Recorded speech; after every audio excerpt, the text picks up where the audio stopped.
Honorable Minister of Financial Services and Economic Planning, Honorable Ministers, Members of Parliament, of Rodrigues as well, the Governor of the Bank of Mauritius, members of the Diplomatic Corps, distinguished guests. We come together this afternoon to shape the long-term vision and direction of our nation. It is with a deep sense of responsibility and hope that we are launching the national consultations on Vision 2050, a defining milestone in our collective journey as Mauritians. For many years, people have asked for a clear, ambitious vision for our future. Not only where we are going, but how will we get there? The people want to see a credible path towards a resilient, prosperous, and fair Mauritius. And they're right to expect leadership and clarity of purpose. Over a decade, the call for such a long-term vision fell on deaf ears. Short-term political calculations overshadowed long-term development. And we're paying the price today. The present government has been entrusted with a mandate for change. And change is already happening. As brought out by today's event. We will not let up on our determination to set a bold new direction for our nation. One of the most famous diplomats of our time, Henry Kissinger, once said, any society, whatever its political system, is perpetually in transit between a past that forms its memory and a vision of the future that inspires its evolution. Vision 2050 is precisely what we need to inspire the evolution of the Mauritian nation. Vision 2050 is not just a technical planning exercise. It is a call to reimagine the Mauritius we wish for ourselves and to hand down to future generations down the line. Vision 2050 is not a passive forecast. It is an active manifesto. Through Vision 2050, we embrace a strategic, long-term thinking as the basis of public policy. Through Vision 2050, we balance the immediate needs we have with sustainable, inclusive growth. Through Vision 2050, we strengthen the prospects for our youth and for future generations. This vision calls for us to draw strength from our past, where we turn impossibility into reality. You've heard just now. And we not have a strategic plan through the Lomé Convention, through the Commonwealth Sugar Agreement, through the Sugar Protocol, we will not have it here today. This is why I say we have to bear in mind that by and large, we have to carve a niche in the world already in an era of, if I may call it that, polycrisis. A unique confluence of powerful forces of change. We see geopolitical upheavals, technological transformation, climate change, among others. We thought at one time that globalization would provide smaller nations who were willing to include globalization, to adapt. They would get unique opportunities. However, we are witnessing new conflicts, deepening geopolitical fractures, and a sharp rise in economic nationalism.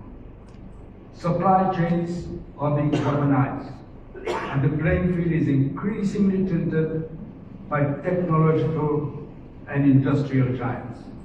For Mauritius, an island nation, that relies on connectivity and open exchange, this volatility presents an existential test. To ensure and secure our future in this new reality, we must not just weather the storm. We must harness the winds of change. It would be apposite to remind ourselves the lessons we learned from the theory of evolution, from Darwin. It is not the strongest species that survive, nor the most intelligent, but the one most responsive to change. The Vision 2050 socio-economic strategy will be achieved by exceptional performance and agility. We must aim at joining the lead of advanced economies by 2050. This means rapidly embracing the technologies that are reshaping global commerce. Artificial intelligence, robotics, and advanced digital services are not as if future luxuries. They are today's necessities. We must invest in them. According to innovation theorist John Nosta, artificial intelligence, I'm citing him, is not simply another technological advance. It is the first time that human cognition itself appears to be on the obsolescence curve. We have replaced tools before, but we have never replaced human thinking. This is what artificial intelligence is doing. AI is occupying territory that we assumed was uniquely human. It outperforms human capacity. Many fields. You know, recently, to give you an example, I went to the UK for a medical checkup, which I didn't do for 10 years. I went to University College Hospital, where SSR learned medicine, where I also worked, and I was amazed. I was really amazed. I tell this to my colleagues, at what AI can do. I had a whole checkup. But when it came to checking my heart, no ECG. First thing we create an ECG. No ECG. No stress test. No angiogram. Check whether your artery is on a drop. No. AI. A direct look at your heart, at the arteries, how they're performing. I took the film with me. It's unbelievable what it can do. Not invasive, completely non-invasive. And yet, it tells you everything that you need to know.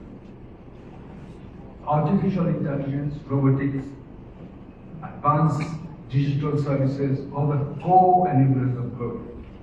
They directly drive productivity. They reduce operational costs and scale capabilities beyond human limits. That is why we need to invest boldly in upskilling our workforce, ensuring every Mauritian, from our seasoned professionals to our younger students, we must be equipped with these tools. We must transition our economy to a high-value, high-wage model, creating resilient, future-proof jobs in fintech, medical science, and the blue economy. That is what we have to do.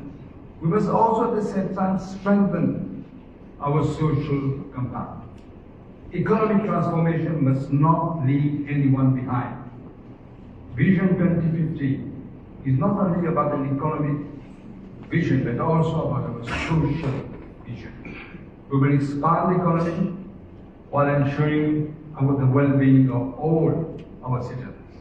My guidance to the Ministry of Economic Planning and to every Mauritian participating in this consultation is simple yet profound. We must think out of the box. Very often here, you see something is being done, why there is so much delay? Everybody complains of delay. I complain of delay too. Why? Because they have layers, and this is how it was done before. I'm telling them, think out of the box. We must be bold, we must be inclusive, but future focused. Not assume anything that we've assumed before. We must recognize that leadership in this 21st century is not about managing decline, but about engineering destiny. Our planning must be a constant dialogue, integrating the voice of all the segments of our society, including our diaspora. More and more people from our diaspora are working in Mauritius now. Already, we are reversing the trend that you mentioned about people wanting to leave. People want to come back. As we launch the consultations on Vision 2050, I call upon every Mauritian from all walks of life to contribute their ideas, their aspirations, what they think can be done or should be done. And I'm confident that the consultations will be guided by the imperative to capture the aspirations and priorities of our evolving economy and society. Allow me to share my views on what the consultation should focus upon. Vision 2050 should consolidate our economic base while opening up new engines of growth, such as digital-driven services, I just mentioned, artificial intelligence, the blue economy, renewable energy, the creative industry, advanced manufacturing, green and sustainable finance, and high-value tourism. No vision is credible if people feel left behind. Ours must be a country where inclusiveness guides every policy and every action, so that progress is not reserved to the few, but shared by all. Vision 2050 should redesign education and lifelong learning. It must offer ways to equip our youth with the skills that our economy will need in the future, including, as I said, digital skills, creativity, and also critical thinking. That is the purpose of education. At a small island state, Mauritius is on the front line of climate change and environmental degradation. We can see with our own eyes. Vision 2050 should strengthen climate resilience, accelerate the shift to renewable energy, promote sustainable and circular agriculture, and ensure the protection of our land, our lagoons, and our marine ecosystems. Safeguarding our natural heritage is not a luxury, it is a matter of security and survival. Recent global crises have highlighted how quickly health and food systems can be disrupted. Vision 2050 must commit to robust, accessible healthcare, strong preparedness, secure, sustainable and food systems that reduce excessive import dependence. Our aim is a healthier population, better nutrition, and social safety nets that protect people from shocks. Our diversity, I say it very often, is our strength. It must be protected and nurtured. Vision 2050 should reaffirm our shared values of respect, justice, meritocracy, tolerance, and promote active citizenship. An open dialogue. It should therefore foster civic education, participation of youth and communities, and transparent decision-making so that every Mauritian feels heard and respected. You know what? During one of my terms, I think it was my second term, I introduced the NICE program. Most people, I'm afraid to say, don't know what it is. Yet it was on television, it was shown. It's a program for our youth. After they finish the A-levels, we were taking them, live together for a short while, and be trained. Trained not by Mauritius, but by somebody who was a military man from Singapore. And it was showing them about the values, the necessary values of life.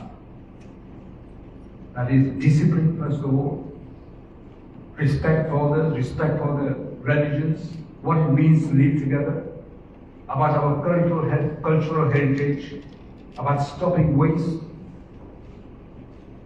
I remember one of the things he was telling people, there was an Israeli who came to Mauritius. Long time back, I was leader of the opposition. He told me he was amazed. How in Mauritius, we don't know what we have. There's a saying, the true paradises of those we have lost. Here, people waste water. They open the tap, they let the tap continue, the water continue to flow. In Israel, they collect rainwater. Every drop, they don't let water wasted. Here we waste water. There are only two ways to stop this. I don't want to say it in front of all, stand up, but there are ways to stop this. Vision 2050 should map out the ways to reclaim and strengthen the independence, the professionalism, and effectiveness of our institutions. This means reinforcing checks and balances, protecting the rule of law, deepening democracy, and modernizing public administration. When institutions are fair and predictable, confidence grows. It should deepen social cohesion by narrowing gaps in income, wealth, and access to opportunities. This is why we must keep an eye on the Gini coalition. Vision 2050 must recognize that strong families create strong nations. The vision should promote policies that support parents to care for and raise their children with love but also with security, including adequate income, decent work, affordable housing. I'm talking about the parents, not the children.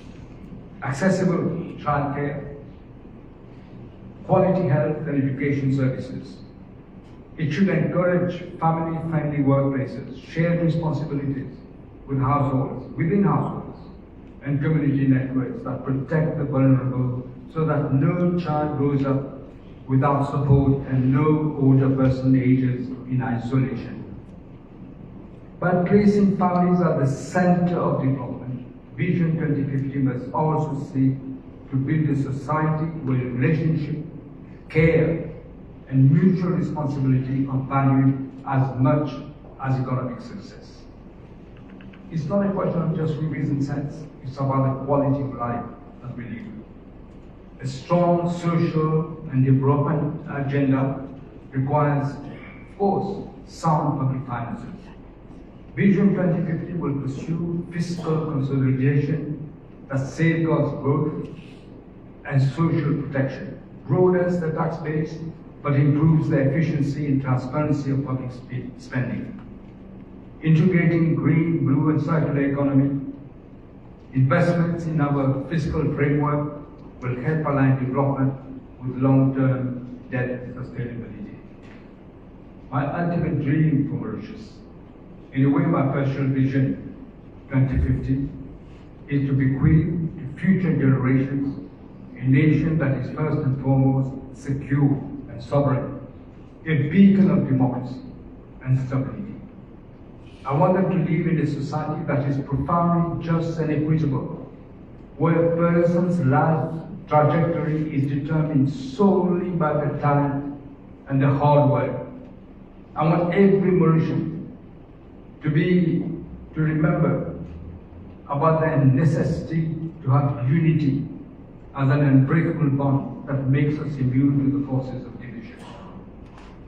Ladies and gentlemen, we are witnessing everywhere in the world the emergence of strategic states driven by innovation, intelligence, coherence, responsibility.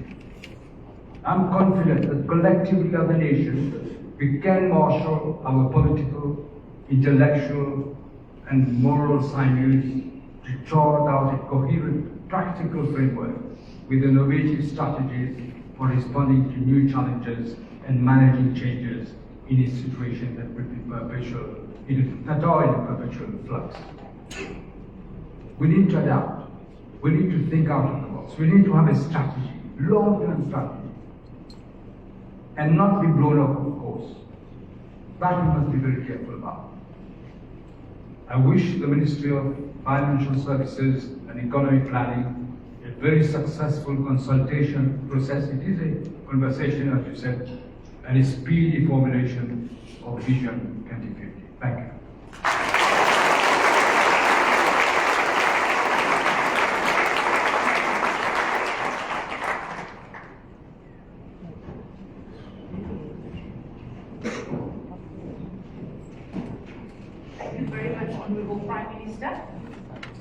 I seize this opportunity to thank you for your insightful and inspiring speech and for reaffirming your vision of an inclusive, resilient, and prosperous Mauritius. I now have the pleasure to invite Dr. the Honorable Jyoti Allen on stage to present a token of appreciation to Dr. the Honorable Prime Minister.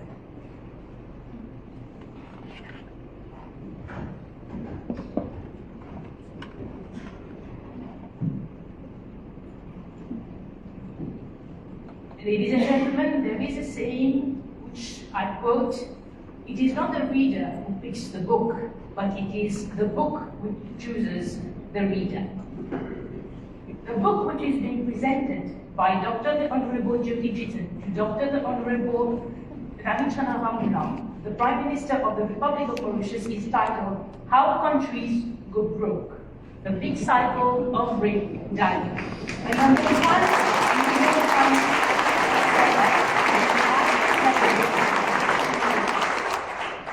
ask the question whether big government debts threaten our collective well-being, improves our understanding of what's happening now and what to do about it. Dr. the Honorable Prime Minister and Honorable Minister, may I please request you to remain on stage for a photo and the next part of the event. I think the photo has already been taken. Ladies and gentlemen, I now have the pleasure to request the distinguished panelists who have generously shared their time, experience, and vision with us today to please join us on stage. Mr. Randia Singh Binik, Mr. Bashir Karimji, Mr. Hector Espitali-Noel, Mr. Guillaume Dalle, and Mrs. Sangita Ramkilawan, please join us on stage.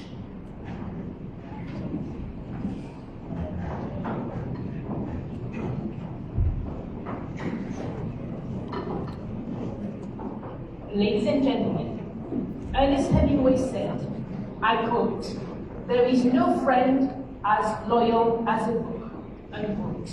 And as a token of appreciation and friendship, each panelist will be presented with a carefully selected book, each one a beacon of visionary thinking and transformation. Dr. the Honorable Prime Minister and Honorable Minister, kindly please do the audience. Mr. Randia Singh Binik is being presented with the book titled Breaking the Mold by Raghuram Rajan and Rohit Lamba, which shows how India can break free of the structural of the past and embrace the possibilities of the future. Lessons for Mauritius.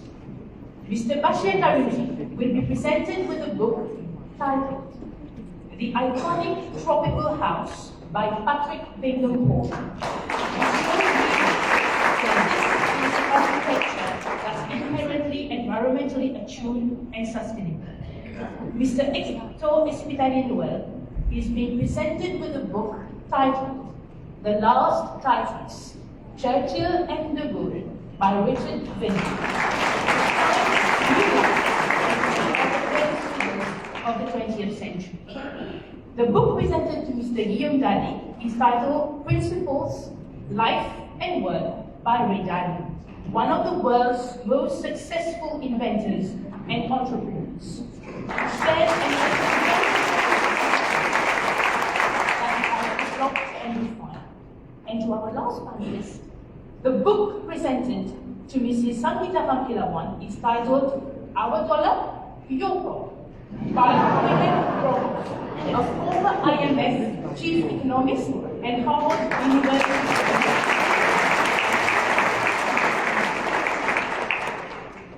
Esteemed panelists, may I please request you to move towards the center of the stage for your picture.